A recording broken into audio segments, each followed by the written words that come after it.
ওই ফিলিস্তিনে লিখে রাখেন, আপনারা মিডিয়া দিয়ে প্রচার করে দিয়েন, এই ফিলিস্তিনের বাবে লুদ নামক জায়গায় তাদের মিসায়া, তথাকথিত মিসায়া মাসিহুদ দাজ্জালকে ঈসা আলাইহিস সালাম হত্যা করবেন ইনশাআল্লাহ।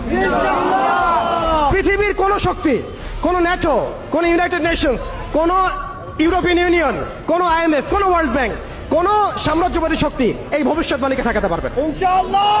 আপনি আপনাদেরকে চেষ্টা করতে দেন, সারা পৃথিবীর সমস্ত মুসলমানকে যদি এখন তারা মেরে ফেলে, তবু এই অকাট্য ভবিষ্যৎবাণী ইনশাআল্লাহ তাআলা তারা পাল্টাতে পারবে না। এটা আমাদের আশার জায়গা, এটাই হচ্ছে চূড়ান্ত বিজয়। এবং ঈসা আলাইহিস সালামের হাতে আগামী 40 বছর লিখে রাখেন আপনারা, এরপরের 40 বছর ওই বাইতুল মুকাদ্দাস থেকেই সারা বিশ্বে ইসলামী খিলাফা কায়েম হবে ইনশাআল্লাহ। যে খিলাফা শব্দটা এখন রাজনৈতিকভাবে আপনারা নিতে পারেন না, হজম করতে পারেন না।